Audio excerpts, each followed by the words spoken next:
पाठ 2 न्याय मंत्री। न्याय मंत्री के लेखक श्री सुदर्शन जी का मूल नाम बद्रीनाथ शर्मा था। उनका जन्म पंजाब राज्य के सियालकोट नामक स्थान पे हुआ था। बचपन से ही उन्हें कहानियाँ लिखना प्रारंभ किया था। पुष्पलता, सुप्रभात, परिवर्तन, पनघट, नगीना आदि उनके सुप्रसिद्ध कहानी संग्रह है। न्याय मंत्री कहानी द्वारा लेखक ने हमें न्याय तंत्र की जिम्मेदारी का महत्व समझाया गया है। इस कहानी में सम्राट अशोक के द्वारा सर्वश्रेष्ठ न्याय मंत्री की खोज में शिशुपाल नामक ब्राह्मण से उनकी मुलाकात होती है और वह उन्हें न्याय मंत्री बनाते हैं। उनकी योग्यता को देखकर न्याय न राजा देखता है न रंक। न्याय तंत्र पर विश्वास दिलाने के लिए यहाँ इस कहानी में प्रयास किया गया है।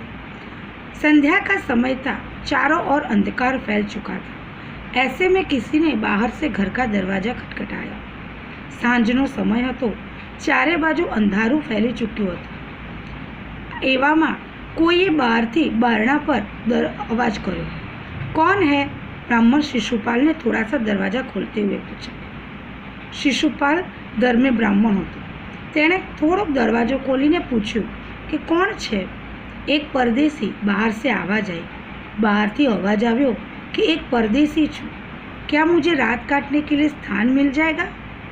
એ પરદેશી પૂછે છે કે શું મને રાત્રિનો સમય પસાર કરવા માટે અહીંયા स्थान મળશે?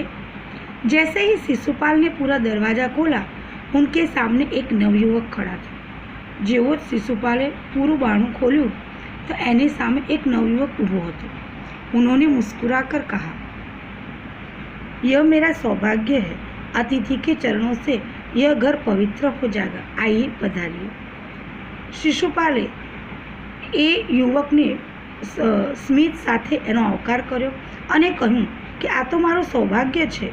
અતિથિના ચરણો મારા ઘર ઉપર પડતા જ તે પવિત્ર થઈ જશે। आओ पधारो। अतिथि को लेकर शिशुपाल घर में गए और उनका आदर सत्कार किया। अतिथि रूपे आवेला नवयुवानने शिशुपाल પોતાના ઘરમાં લઈ જાય છે અને તેનો યોગ્ય આદર સત્કાર કરે છે। फिर दोनों उस समय की देश की अवस्था पर बातें करने लगे। ત્યારબાદ शिशुपाल અને તે નવયુવક બંને એ સમયે ચાલી રહેલા દેશની અવસ્થા પર વાતચીત કરે છે।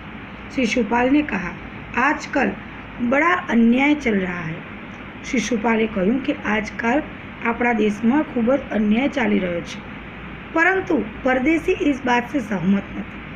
પરંતુ તે પરદેશી યુવાન આ વાત સાથે સહેમત નહોતો। वह बोला, તેણે કહ્યું, दोष निकालना तो सुगम है, परंतु कुछ करके दिखाना कठिन है। તે પરદેશીએ કીધું કે દોષ તો આપણે કાઢી લઈએ એ તો ઘણું સહેલું છે, પરંતુ આપણે કંઈક કરી બતાવીએ એ જ ઘણું અઘરું છે। शिशुपाल बोले, अवसर मिले तो दिखा दूँ कि न्याय किसे कहते हैं। शिशुपाले કહ્યું કે જો મને એવો કોઈ અવસર મળે, એવો કોઈ મોકો મળે તો હું બતાવી દઉં કે ન્યાય કોને કહેવાય છે। તો આપ અવસર ચાહતે हैं। પરદેશીએ શિશુપાલને કહ્યું, तो तमने अवसरनी तलाश है। हाँ, अवसर चाहता हूँ। शिशुपाले कहूँ, हाँ, मारे एक अवसर જોઈએ છે। फिर कोई अन्याय नहीं होगा? परदेशी पूछे છે कि શું પછી કોઈ अन्याय नहीं થાય? शिशुपाले કહ્યું કે ના, बिल्कुल नहीं। कोई अपराधी दंड से न बचेगा। शिशुपाले કહ્યું કે કોઈ પણ अपराधी પછી દંડથી નહીં બચે। જે ગુના પ્રમાણે બધાને જ યોગ્ય દંડ મળશે નહીં। परदेशी ने मुस्कुराकर कहा, यह बहुत कठिन काम है। परदेशीए स्मित साथे कहूँ कि आ तो बहु अघरू काम है। ब्राह्मण के लिए कुछ भी कठिन नहीं। शिशुपाले तेनो उत्तर आपता कहूँ कि ब्राह्मण माटे कशुं ज कठिन नहीं। मैं न्याय का डंका बजाकर दिखा दूंगा। हूँ न्याय सर्वत्र फैलावीने ज बतावीश।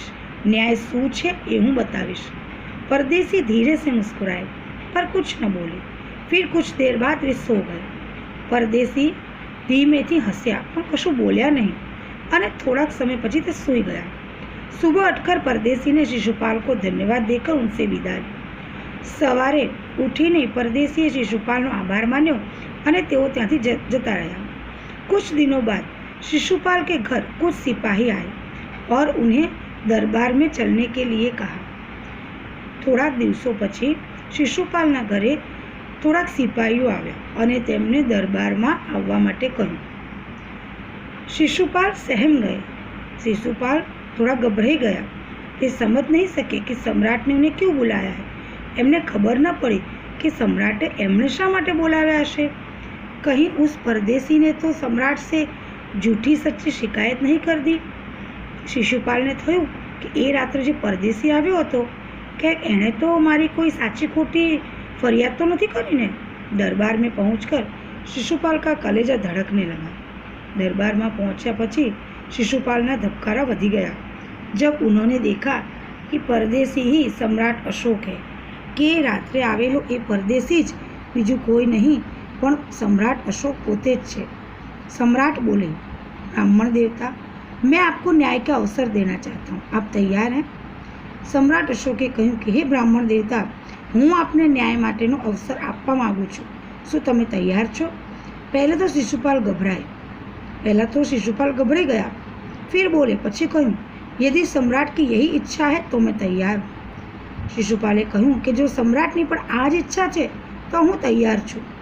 बहुत ठीक, कल से आप न्याय मंत्री हुए, सम्राट ने कहा और अपने हाथ से अंगूठी उतारकर शिशुपाल को पहना दी. ये सम्राट अशोक की राजमुद्रा थी. सम्राट अशोके કહ્યું કે બહુ સારું, કાલથી તમે ન્યાય મંત્રીના પદ ઉપર નિયુક્ત થાઓ છો. सम्राटे કહ્યું અને પોતાના હાથ પરની અંગૂઠી ઉતારીને શિશુપાલને પહેરાવી દીધી, કારણ કે એ सम्राट अशोकની राजमुद्रा હતી. अब शिशुपाल न्याय मंत्री थे. હવે शिशुपाल न्याय मंत्री હતા. उन्होंने राज्य की समुचित व्यवस्था करना आरंभ कर दिया. उनके सुप्रबंध से राज्य में पूरी तरह शांति रहने लगी. शिशुपालना न्याय मंत्री बन्या પછી રાજ્યમાં ખૂબ જ સરસ વ્યવસ્થાનો આરંભ થયો અને એમના સુપ્રબંધતાને કારણે એટલે કે સારી પ્રબંધતા સારી વ્યवस्थाને કારણે સમગ્ર રાજ્યમાં શાંતિ ફેલાઈ ગઈ. किसी को किसी प्रकार का भय नहीं था. लोग दरवाजे तक खुले छोड़ जाते थे. હવે લોકોમાં કોઈ પ્રકારનો ભય નહોતો, બીક નથી. લોકો આરામથી પોતાના ઘરના બારણા પણ ખુલ્લા જ મૂકી દેતા હતા. ચારોं तरफ न्याय मंत्री के सुप्रबंध और न्याय की धूम मच गई. चारे बाजू मात्र ने मात्र शिशुपालना न्याय मंत्રની સુપ્રબંધ અને ન્યાયની ધૂમ મચી ગઈ.